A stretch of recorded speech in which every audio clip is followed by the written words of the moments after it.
جیسے ہی بادشاہ کو یہ معلوم ہوتا ہے کہ ڈاکٹر کے فون پر کسی نامعلوم لڑکی کی کال آئی تھی، اس کے دل میں ایک عجیب سی بے چینی جنم لے لیتی ہے۔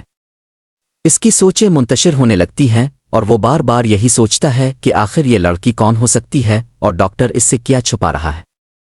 اسی اضطراب میں وہ فوراً ڈاکٹر کو کال کرتا ہے، مگر بات پوری طرح واضح نہیں ہو پاتی۔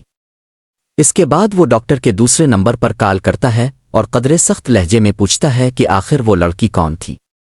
دوسری طرف ڈاکٹر غلام چند لمحوں کے لیے خاموش ہو جاتا ہے، جیسے وہ الفاظ تلاش کر رہا ہو، پھر آہستہ سے کہتا ہے کہ وہ سب حقیقت خود آ کر بتائے گا۔ یہ سن کر بادشاہ کی بے چینی اور بڑھ جاتی ہے، کیونکہ اسے اندازہ ہو جاتا ہے کہ معاملہ معمولی نہیں ہے۔ کچھ دیر بعد ڈاکٹر غلام خود بادشاہ کے پاس پہنچتا ہے۔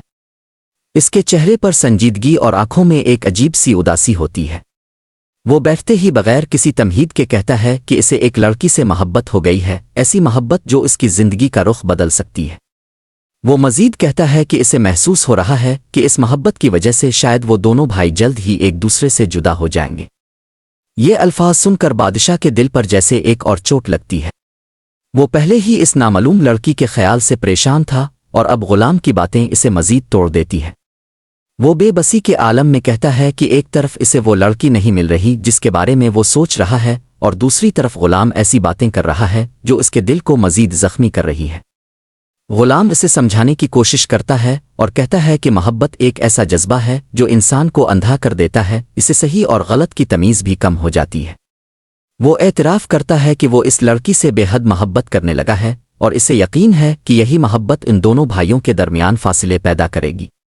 بادشاہ یہ سن کر مزید پریشان ہو جاتا ہے اور غلام سے کہتا ہے کہ وہ ایسا کوئی قدم نہ اٹھائے، کیونکہ وہ پہلے ہی ذہنی دباؤ کا شکار ہے اور مزید یہ سب برداشت نہیں کر سکتا۔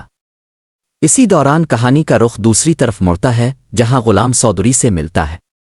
وہ اس کے سامنے اپنے دل کی بات رکھتا ہے اور کہتا ہے کہ حالات ایسے بنتے جا رہے ہیں کہ شاید وہ اور بادشاہ جلد ہی الگ ہو جائیں گے۔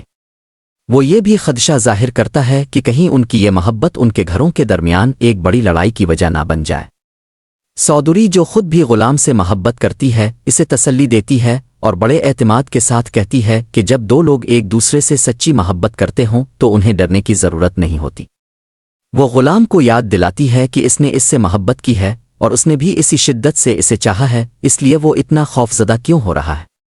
غلام اس کی بات سنتا ہے، مگر اس کے دل میں چھپا خوف کم نہیں ہوتا۔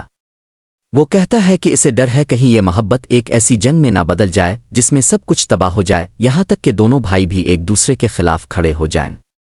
سودری اس کے خدشات کو ہلکا کرنے کی کوشش کرتی ہے اور قدرے پرجوش انداز میں کہتی ہے کہ محبت اور جنگ میں سب کچھ جائز ہوتا ہے، اس لیے اسے بے فکر ہو کر اپنے دل کی سننی چاہیے۔ اس کے الفاظ غلام کے دل کو وقتی طور پر سکون تو دیتے ہیں، مگر کہانی کے اندر چھپی ہوئی کشمکش واضح ہو جاتی ہے۔ ایک طرف بھائیوں کا رشتہ ہے جو برسوں کی محبت اور اعتماد پر قائم ہے، اور دوسری طرف ایک ایسی محبت ہے جو ان سب رشتوں کو چیلنج کر رہی ہے۔ بادشاہ کی پریشانی، غلام کی الجھن اور سودری کا بے خوف رویہ، یہ سب مل کر کہانی کو ایک ایسے موڑ پر لے آتے ہیں